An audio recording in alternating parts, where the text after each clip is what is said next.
Okay, welcome to the Public Works Committee meeting.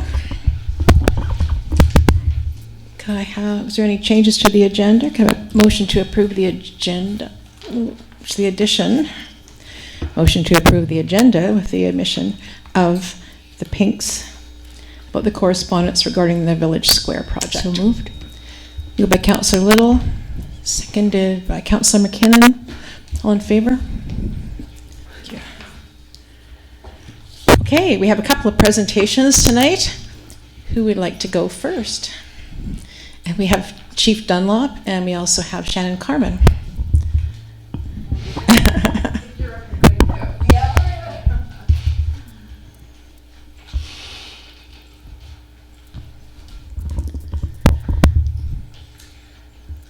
We've got some print-offs here too, so I'm just gonna pop those in here. These are sent in here. All right.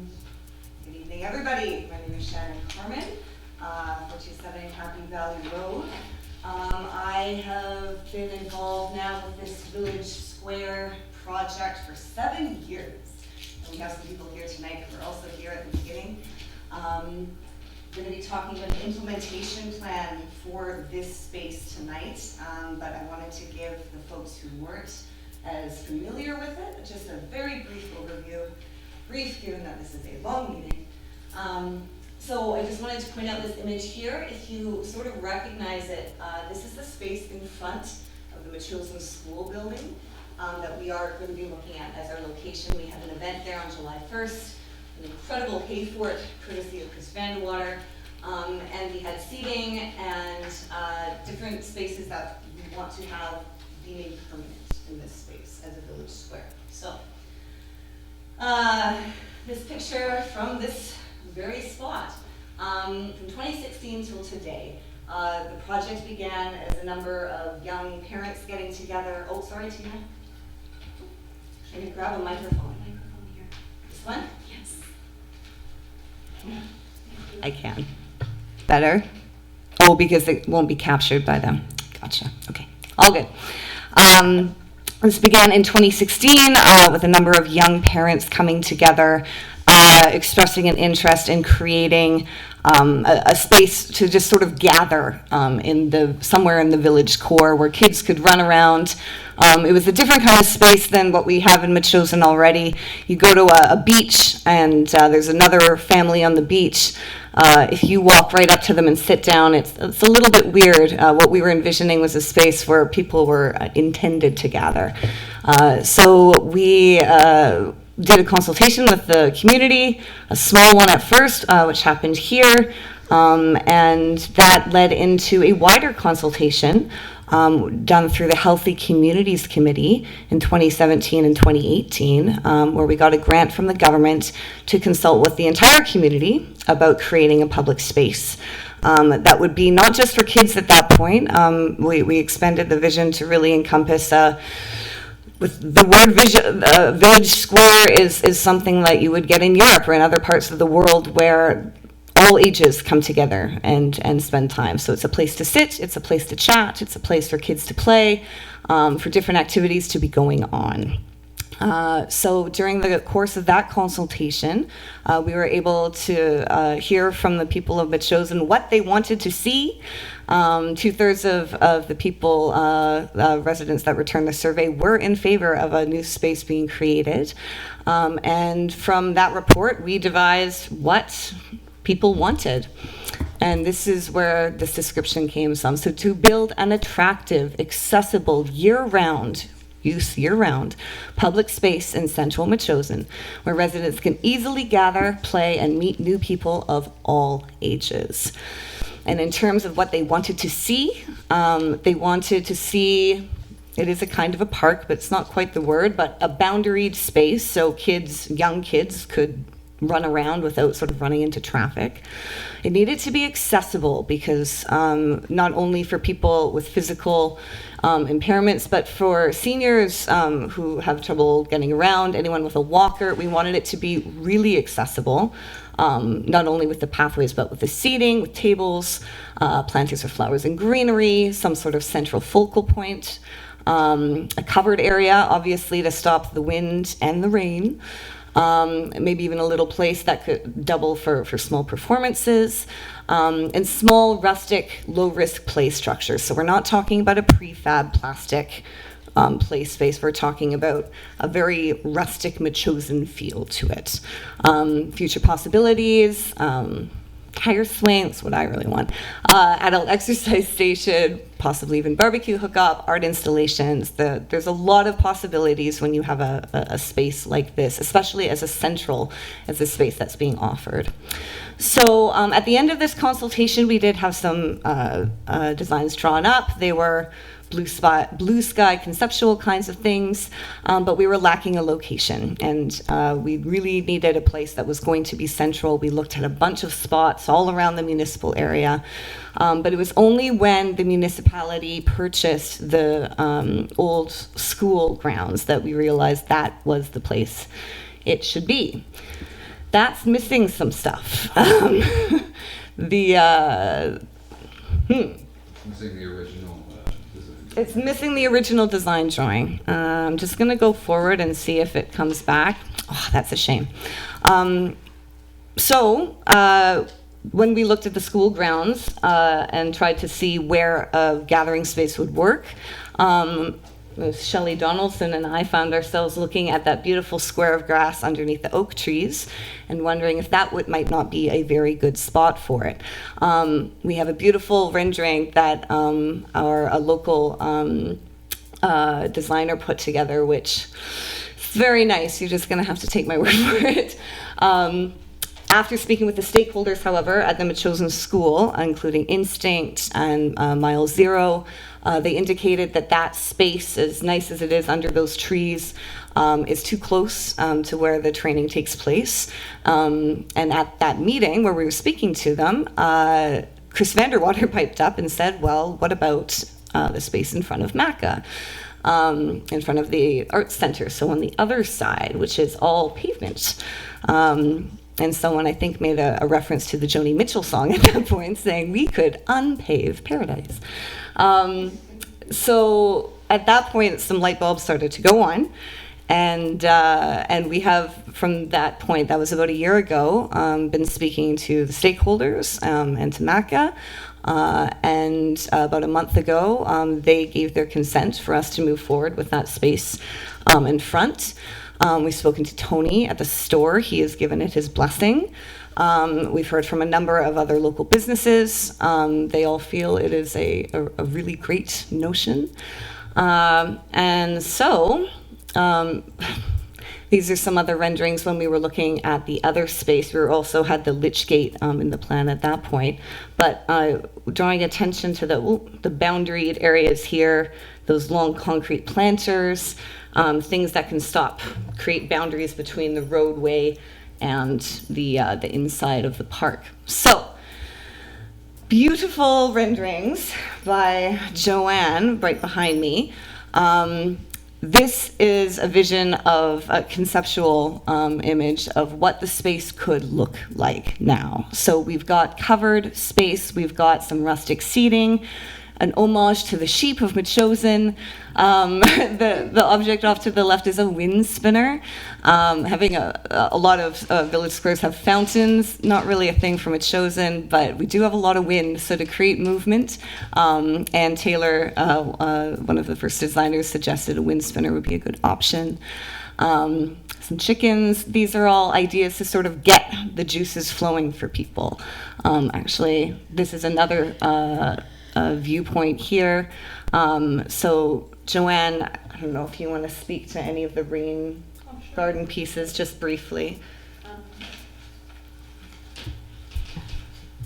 Because, as you know, this whole area is hard surface. It's covered in asphalt at the moment. Of course, to do this kind of gathering area and to accommodate some play structures, I also wanted to look at removing that hard surfacing and addressing some of the impermeable surface and the hard surface runoff.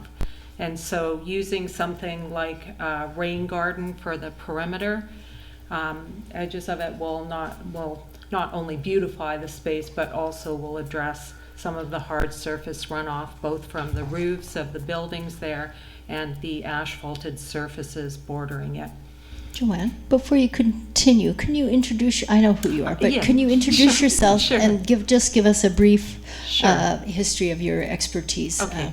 I'm Joanne Parker Robertson. I live at 1020 Matheson Lake Road, where we raise heritage chickens and ducks and grow permaculture garden. My professional background is as a technical artist, computer animator, and designer in the tech industry. I've most recently done conceptual work for the Old Schoolhouse Museum and the murals that have just recently been installed on that building. So predominantly my work in the tech industry over the last number of years has been doing conceptual imagery for people to be able to try and visualize spaces and entertainment and installations and that kind of thing. So that's what I have to offer to my community. So I've really enjoyed the opportunity to do this and to help people think, how to bring the Old Schoolhouse Museum to life, and how we might re-envision the space for community gatherings as a village square here in Metchosin. So we're looking, of course, like to speak to some of the kinds of things that we love about our environment in Metchosin, the green spaces, the connection to our natural environment, things that feel natural in that environment, like, the stumps and the logs and the boats and the fish. Can't forget fish being in Metchosin. So that was kind of the inspiration for the wind sculpture, and woven willow, or that living arch within the space, and maybe the use of other permeable surfaces for the areas, and kind of soft furnishings that are easy for maintenance but are a welcoming place to sit. So that's it. Thank you so much, Joanne. So to remind people, these are conceptual images to get sort of the juices flowing. This is not a exact representation of what we would be building. We are still, I think we missed one though, back one. This is still a flexible plan, obviously. You have ideas, and then when they hit the ground, things often change, so it is important to be flexible. Here we have a drawing done by Ann Taylor specifically for the space in front of MACA, and it incorporates the loading zone that we would retain, as well as parking spots off to the side to replace some of the ones we'd be taking up. So the seating, the play area, some of the other features, as we have pointed out in previous presentations about the village square, a big part of this is making sure the maintenance is low, minimal cost to council, and that we want to make sure that it is being taken care of. So to that end, I'm going to invite my husband, Bob Mitchell, to speak to some of the details of the implementation plan. Hi, I'm Bob Mitchell, 4278 Happy Valley Road. The reason why I'm standing up here is because I'm very interested in the village square going ahead. I also have a background in engineering, and I currently work for a civil construction firm as a project manager. I manage several $1 million a year worth of infrastructure projects, building them. Never been involved in the design and development part, but I'm certainly used to putting all those plans into gear and dealing with the various authorities having jurisdiction, the engineers, the cities, and the inspectors. What we envision, how we envision this happening is taking these conceptual plans and gathering volunteers and expertise and the materials, seeing what we have, and then with professionals and with the municipality, making sure that matches with what you want to see, which of course is low risk, low maintenance, low cost, and then basically figuring out a construction plan and how we're going to do that. A big part of any construction plan is going to be our quality control and assurance, which basically means that everybody can go and look at a document, see what we're building, how we're building it, and be able to see that happening as we put it into place. I think that might be everything. Again, maybe I should just touch on and re-accentuate that we want to build these things using volunteer base, but we also want to be involving the municipality, MACA, other stakeholders, which include the other business owners in the area too, to make sure that whatever we build, they're going to be happy seeing and having there, and any professionals we require, which we're hoping is going to be pretty low because professionals cost money. So yeah, I don't know if I should ask for questions or just... Yeah, do you have any, Council, do you have any Yeah. questions about the project? Just to point in, I'm not quite finished. We've got one more Oh, okay. to go. So Well, if there come- was any I was thinking questions for Come on Bobby down then. specifically- Question for me, but Yeah. yeah. But Sure, well, come on up, Shannon, and then we'll see. Thanks, babe. All right, so important bullet points that we want to convey. What Bobby was saying, from the beginning, we envisioned that this will be built with and by the community, taking full advantage of all the knowledge, skills, and connections of Metchosin residents. We have incredible knowledge and skill and materials here in Metchosin, and part of the beauty and magic of this project is that in the building of this village square will come even more community, right? Because we're building it ourselves. Imagine like a barn raising, right?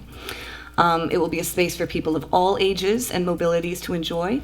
It will be constructed with resilient, durable, and easily replaceable materials in a style that reflects Metchosin's rustic and rural aesthetic. Nobody wants prefab anything, particularly. The cost and upkeep will be overseen by a volunteer association.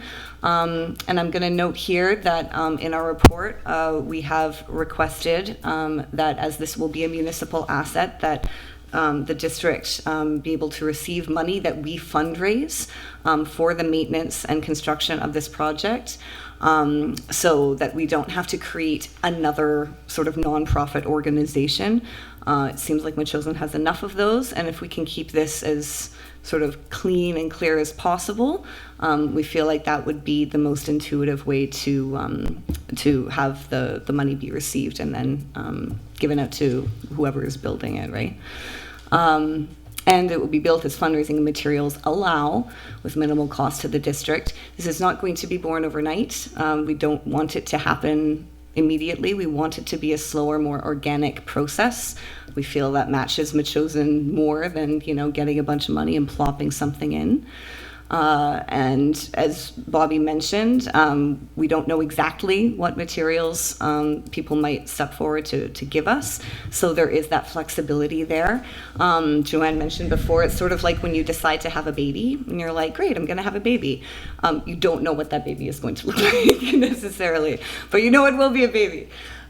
So similar idea. Next steps. We are looking for Council's approval of this basic design and construction plan. And within that, determining policies to mitigate risk, coming up with policies that are made especially for this space to avoid any kind of liability. Define maintenance needs and how they will be met without undue expense. Develop a process for district staff to receive donations so that process can be very clean and clear, not taking too much of the district staff's time. And develop and execute the construction plan. So that is what we are asking for. It is the culmination of 7 years' work and a lot of hours of volunteer and residents' time. We feel pretty passionate about it, so we hope that you will too. Thank you. Thank you.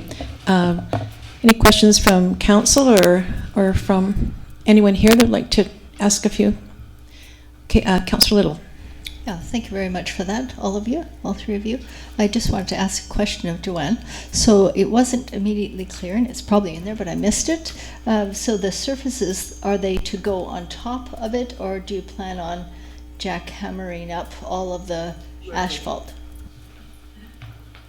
Removal of the asphalt. So all removal of it, and Within then that, I think it's 4,000 square feet, yeah. 4,000 square feet, and then Yeah. that will be recycled, like Yeah. you do at other construction jobs? Okay. It's becoming a bit hazardous at this point anyway. It's starting to. It's all cracked and broken, and the tree roots have totally fractured the whole one end of the square. So, the trees would be happier for it, and I imagine that, just in terms of having to put any kind of surface treatment there anyway, soft surfacing for play areas or pathways that are safe for accessibility, that would be the way to do it. And the second question that I have for Shannon is that, have you looked into the regulations regarding safety of place structures? And I asked that because when I was on the board at Westmont, and when my daughter was when I was on the board at the preschool, we wanted to buy one particular play structure, and some of the parents wanted to add logs and things, and we were told that we were not allowed to do that. We have to buy structures that were very expensive, but regulated under a council that I've forgotten the name of, and that anything surrounding the play structures had to have a certain diameter or a width of pebbles, pea gravel, and that kind of thing. So have you thought about that? And that would also impact the insurance. Absolutely. Excellent question. It was one of the first things that we did look into. And if the preschool wants to have their kids use this space during preschool time, it would have to be to those specifications. And there's pea gravel, there's recycled rubber that you can get grants for.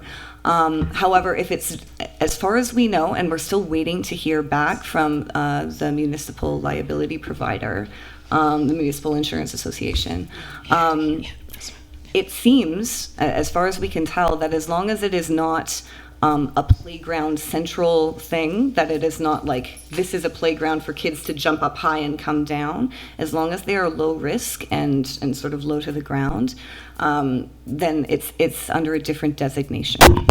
If, however, they do come back to us saying that it does require that, we have looked into the recycled rubber grants because they're pretty generous. It is a cost sharing thing, but you can get it funded up to $30,000, and it's really attractive. Like, it can come in different colors, and it is approved by all of those specifications. Yeah. Mm-hmm. Councillor McKinnon, I think you're up. Thanks very much for the excellent presentation. I'm always in favor of anything that's turning impervious surface into pervious surface. Yes. And in our community. And I just wanted to thank everybody who's been involved all this time. There's a lot of people in this room. Putting these ideas together. It sounds to me, I've heard presentations about this happening in different places, and it sounds like it's landed in a very good physical location. Yeah. In front of Maca there. It's central, it's obvious, it will be a good gathering place. So I just wanted to thank everybody who's been involved in putting it together so far. Yeah, thank you very much, Councillor McKinnon. All right, any other questions? Mayor Rance? Say. No question. Sure. I move that council approve this concept in principle. And I think that I'll speak to the reason that I'm formulating the motion that way, if I get a seconder. I thought, aren't we in public, we're in presentation mode. This is to be discussed later on the agenda at 8:08. You've got more time. Yeah, We'll get to it. All good. Okay, thanks very much. Yeah, cheers. That's a very exciting prospect. I think this latest plan is a real winner. It was obvious during the recent Festivus how great a spot it would be for people to gather and for the kids and adults and alike. Okay.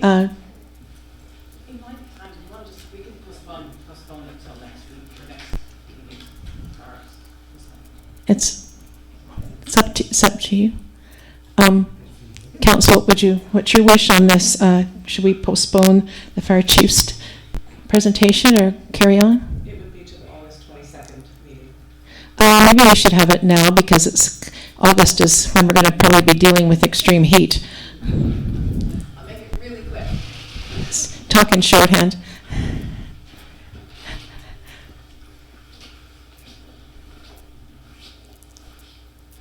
So I think I gave each of you, okay.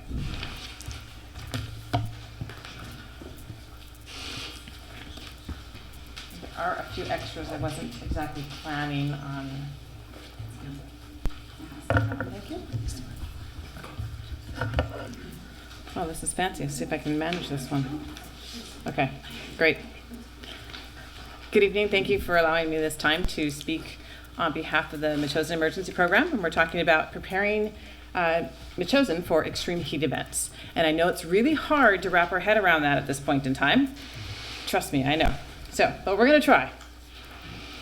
I'll make this pretty quick.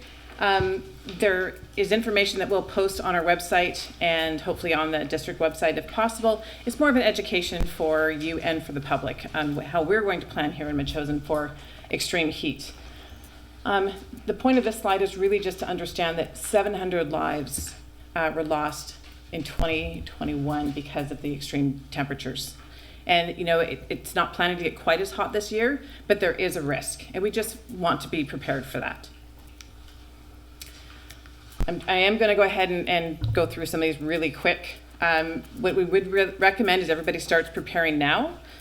Yes, we're in July. It should be warm already. We've had a couple of higher temperature times, but it can get hotter, and that's what we need to prepare for. So watching the WeatherCan app, the province does have an actual alerting system to let you know when those temperatures are going to get extreme, and that's something that we really need to be aware of and be watching out for so that we can properly prepare ourselves and our homes and our family. We will also be posting this on the Metchosin Emergency Program and hopefully connecting with the district website as well to let you know when that's coming up. And of course, we have the news. And typically the weatherman's pretty good about doing the extreme heat. So it's up to you to be alert and to be aware of when we are having these extreme weather conditions coming up on us. I'm not going to go over all these in details, but there's lots of ways that you can help your family and your own personal preparedness and keeping your home cool. Including, as Ms. Bacon so gallantly expressed earlier, is trees and having even plants inside your home. So I thought that was really interesting.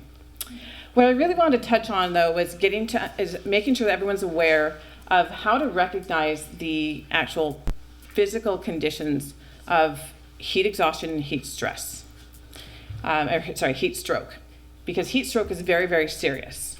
And that was the most common occurrence of the fatalities that happened last year. It's really understanding the difference between that heat exhaustion and heat stroke. So the bigger signs that you'll see is for heat exhaustion, your body's still doing what it needs to do. It's still trying to cool itself, so the skin is going to be a little bit clammy and cool. When that skin, your temperature starts to increase and your skin is hot, now you're starting to go down that heat stroke area, okay? The other big one is the absence of sweat. So your body's reacting normally, you're sweating.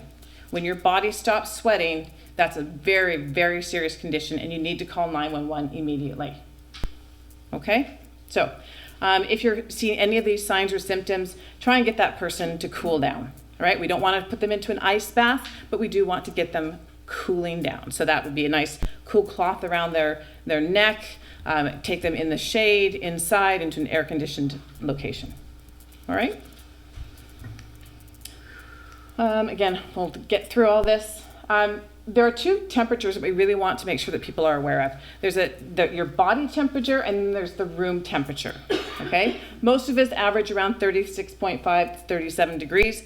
Some of us hotter, some of us colder, all right? Depends on if you're, going through menopause or not. But typically, a resting body temperature is at 38 degrees.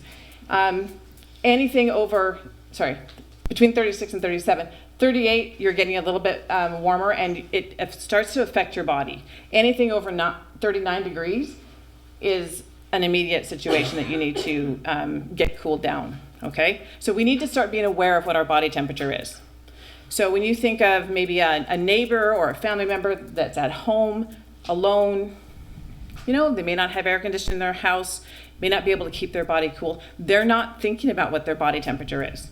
And it's just good information for us all to be aware of and start checking on our family members, and ourselves for that matter. The other one is indoor temperature. And 31 degrees is really the mark. We don't want our homes to be more than 31 degrees inside. That's when it raises our body temperature, and that's when bad things start to happen, okay? So try and keep your home around that, 26 degrees, but definitely 31 is too hot. You need to get into a cooler location. Alrighty? Use of fans. I thought this was really interesting. I didn't know this. I've been doing some research on it. But fans are, everyone thinks, well, I can just sit in front of a fan, it'll cool me down. Which is fine when your body temperature is just up a little bit. But when you get up into that higher temperature and your body is getting really hot and the room temperature is warm, having a fan on you is not going to help any. It's not going to cool your core, which is what you want to do. You need to cool the core down. That's what's causing these heat strokes. So if we can, you don't want to use that fan because it actually stops your body from trying to cool itself. Alrighty? So fans are used to circulate cool air at night, but not to be put right on you just as a way to cool down in a hot room.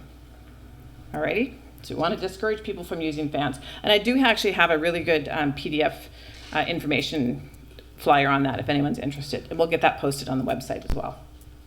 All right, so here's the big thing. What are we doing here in Metchosin? So a couple of weeks ago, we met with some great community organizations, including the Community House and Seniors Resource, and who all was there? We had the church was there. Yeah, we had all that was the stakeholders meeting. This is a seniors, it was more for the people who might have been at risk. So we had a lot of different organizations that are talking about what we're going to do for our community, within our community, if we had an extreme heat event. So we've come up with some cooling stations, and this is air-conditioned locations where you can go to cool down. So if you're out and about, or you've got some neighbors that are at home alone and they have no way to cool down, we will have these sites open for you. We'll have hours posted where you can come and just sit and have a cool drink of water and cool down, get that body temperature down, all right? So the Instinct training classrooms over at the school, we have an agreement with them, the fire hall, the community house, and yes, this room, okay? And again, that won't be all the time, it'll just be posted times when we'll have that going. We'll also have cold water available at all those sites. We also really want to engage that check-in and the connection with your community. So through the pods, through the different organizations that you belong to, is making sure that we connect with our vulnerable and those people who are at risk, being seniors, those with medical conditions, those who work outside a lot, people that are going to be around that heat and have no way to cool down. We will have misting stations set up, and that's just exactly what it says. They're just misting lines that are posted in various different locations. These are outside. We have them at the schoolyard, or at the old school in the courtyard there. We have them at the fire hall, the community house. We're talking about maybe putting some around the municipal hall here, at the market area, pavilion. And these will be turned on as necessary when there is a heat event. And it's just a very fine-tuned mist that you can go and, again, cool down if you need to, cool your pets down, cool your horses down if you need to, okay? We also have we came up with some really, this group that we met with, had some really great ideas to help self-awareness, to help self-preparedness. And that was to be able to provide some thermometers for some of our public, our at-risk public, and being able to have those because, some seniors just don't know when hot is too hot. right? Their system is already a little bit out of whack and they're just not really aware. So having that temperature, a big thermometer there for them to look at, being able to deliver them water, staying hydrated is super important. And people don't realize that you need to drink water before you're thirsty. That's a key factor there. So keeping people hydrated. So being able to deliver water to some people that, excuse me, people that might need it. Doing our check-ins, providing spray bottles. So just that misting inside the house to help keep people cooled down again. And some cooling wraps that we have provided as well. So those are some things that we will start providing to our local community. And the only other thing I want to touch on, which I didn't quite get into this presentation, is that we've also applied for a grant for a extreme heat analysis and assessment of the community. So if it gets approved, we will have somebody come in and actually take a look at our community and our our citizens and how we're laid out here, and provide us an assessment on that and come up with some strategies moving forward, because it's not going to end. We're going to have this continuing from year to year, and how we can best support our community. So thank you very much for your time. Do you have any questions? Any questions about that? Other than when it's going to get hot? I hope it does. Thank you. Thank you very much. Thank you. Public participation. Just very quickly, and on the theme of heat, we've been hearing about FireSmart for a number of years, and I know that the chief has won us and got us some grants for FireSmart. I've had personal connection lately through the chipping program in our pod. Bring out all the waste wood and the slash, because one of our neighbors actually cut some trees down. So we helped them bring it to the road. Was gone, no trace of chips anywhere, just like magic. I have not yet signed up for a fire assessment, but I will do that through Gloria. So it's a fantastic program. And again, thanks to the chief for getting us those grants. Thank you. It is. Thank you.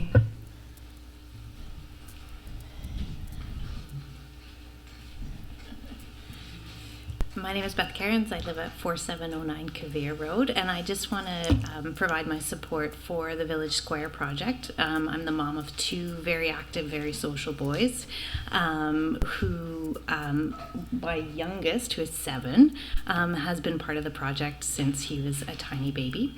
We're really excited about this project because we're grateful users of the trails and the parks within Metchosin, but when we need that space, we have to leave the community. And what I've found, and I hope for future families, is that because we had to leave the community to find that community space, my volunteerism in my community is actually in other communities.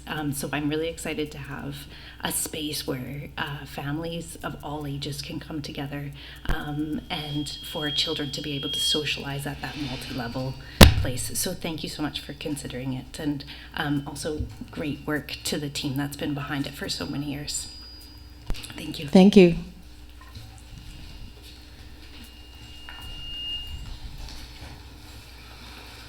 Shelley Donaldson, Chalicer Court resident. I'm one of those people that have been working on these committees with the Village Square project. It's quite interesting how it takes so long to get some things done in this community. When we first started working on this at the Healthy Communities committee meetings, we applied for the big grant from BC Healthy Communities, and it was 2 years in the taking of different consultation avenues that we looked at, and we hired Land Story Consulting to help us out with that. And we looked at the 2 largest properties that we have closest in the core here that are municipal grounds. The most natural being right here, where we have a lot of our user groups. We have public washrooms available. We have the market where there's picnic tables. There's connector trails all around that get us going further out into the village area. There were yay-sayers and naysayers of all sorts. When back in history, in the 2000s, maybe 2007, Mayor Rans will remember this. Some young people came to council and they asked about putting in some piles of dirt to have like a bike jump park. And the concept was really novel. And the idea of that was that if it didn't turn out, we would just bulldoze it flat. And it has been used on and off over the years. I've seen it more and more through COVID again, and different generations have come through. So I think that was a really great thing to provide something for our youth. And it evolves, and like I say, and then it doesn't. But it is still there, so obviously it's providing a purpose, although the other day I saw a big pile of gravel in the middle of it, so I don't know if they're jumping through or over that. So then the other area we looked at was the old school grounds, so Metchosin School and the fields. It's fenced off. It's a safe area. And again, we had the yaysayers, the naysayers. And I have to say personally, I support this project, but not in the presentation that I saw tonight. Sorry, Shannon. I met with Shannon this last week to do a little bit of a walkabout to see why are we putting a play area or gathering space on tarmac. It doesn't appear to be safe, even though there will be removal of some of the product that's there. We are displacing parking. Parking is a huge issue. During Festivus, we did have issues with parking. After the event that day, which was really phenomenal, I went to the store to get something, and as the hay fort was being dismantled, every parking store said, store parking only. The cafe now has gates because of interference with their parking. So we will be displacing some of the parking. Shannon has explained that to me. We did see some of the drawings tonight. And I do see on the councillors update for tonight that there will be some parking strategies for going into the grassy field and possibly keeping it impermeable, which is great. We've talked about that with accessibility mats and stuff to keep the grass together so it doesn't get muddy and dug out and such.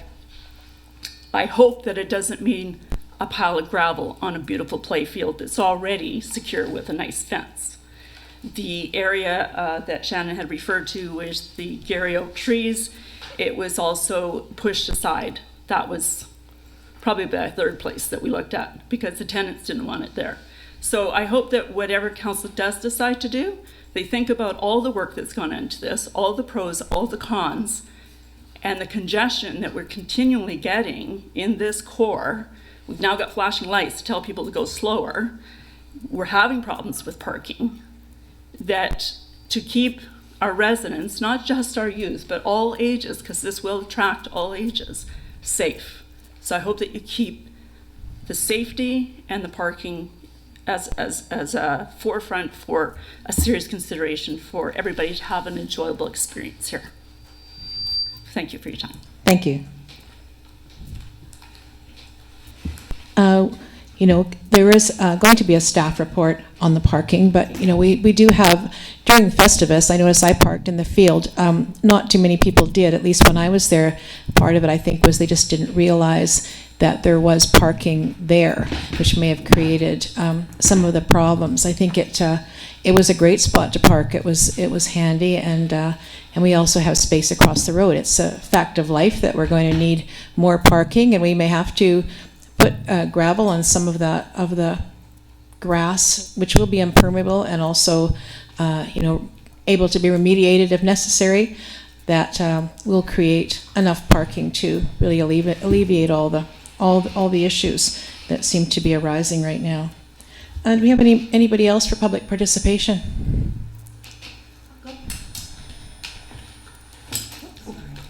Hi, I'm Erin Vandewater at 4206 Bilston Place, and I just wanted to express my huge support for the Village Square project. I think it's a phenomenal idea, and I would really like to see it happen. I have 2 young kids, and we're always looking for places to go around Metchosin to meet people and other families and just be in our community, and we don't really have that in Metchosin. We have beaches and all of these amazing parks and trails and natural places to go, but as a gathering place, we don't really have that. There are no playgrounds that we can go to during the days when there's school. We sometimes go to the little playground at the community house, but it's small, and it's not really a place where people can just pull in, like they don't see you easily there. It's not like a gathering place. So I think in that location that is proposed is perfect. I think we need to stop prioritizing cars over making it more accessible for bikes and walking. Like we should have a crosswalk to go across the street from there to the Broken Paddle. Just improving the accessibility, and that will make people not drive cars and ride their horse instead, or find other ways to get there. I think the whole idea is great, and I think you should really consider making it happen if you have that ability. I think that's all I really need to say. Thanks. Maybe they need to stick a hitching rail in the plan. Anyone else? Hi there. I'm Julia Horvath, 5170 Rocky Point Road. I've been a Metchosin resident for the last 7 years. And I would just like to speak on behalf of the Metchosin Village Square as well. I don't have children, but I work with children. I've worked in education, and I work especially with just creating health and well-being in the body and beyond. And I just think it's part of a healthy community to have spaces where people gather and where people come together to create different things. I think this space I think it's just limitless, the amounts of things that could happen in this space and the amounts of good that will come from it. We have really long driveways in Metchosin, and just spaces where we can come to know one another, I think is really important in this community. And as the world is changing, I think it's more and more important that we do know